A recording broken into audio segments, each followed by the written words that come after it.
जैसा खाओगे अन्न वैसा हो जाएगा मन, इसलिए अन्न बड़े सोच समझ से खाना चाहिए।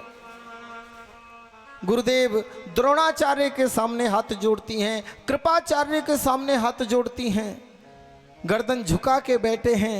विदुर जी ने तो ये दृश्य सहन नहीं कर पाए, वो सभा छोड़ के चले गए। कृपाचार्य भी ये सभा छोड़ के चले गए। सज्जनों,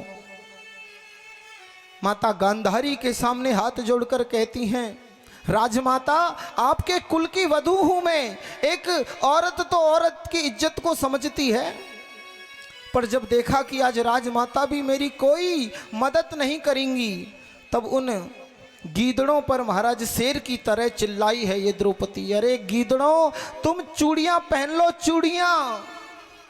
हे विधाता, जिस दिन मां जानकी के ऊपर हाथ डाला था रावण ने, कम से कम एक जटायु गिद्ध तो आया था उनकी रक्षा के लिए। हे विधाता, आज मेरी कैसी परीक्षा है कि मेरी रक्षा के लिए संसार के गिद्ध भी मर गए। पांडवों की छाती फटती है, कुछ बोल नहीं पाते। कर्ण व्यंग करता है, द्रौपदी 5 पति हैं तुम्हारे, एक और हो जाएगा तो कौन बड़ी बात है, आखिर ये भी तो पांडवों का भाई है।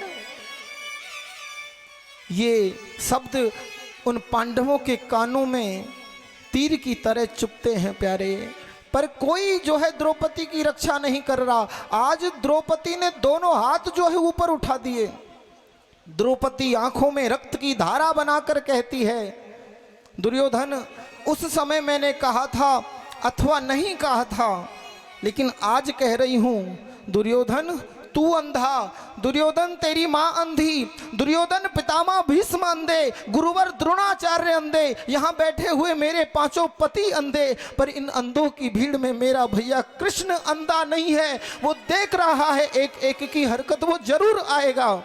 और ऐसा कहकर द्रौपदी ने अपने दोनों हाथ उठा दिए प्यारे। एक हाथ से साड़ी को पकड़ा है, दूसरे हाथ से दुशासन के हाथ में लगी हुई साड़ी को खींच रही हैं, पर देखा कि अब यहाँ अपनी ताकत भी काम नहीं आई। तब रोते हुए गोविंद को पुकारा, गोविंद द्वारिका वासिन देव देव जगत पते, कौरवई परिभूतानाम किम न जानासी केशव। हे गोविंद, आज तुम्हारी बहन इन नपुंसकों के बीच फंस गई है, क्या तुम भी इस मझधार में अपनी बहन को यूं ही छोड़ दोगे? द्रौपदी ने दोनों हाथ उठाकर अपने गोविंद को पुकारा प्यारे। मैंने मोहन को बुलाया हुआ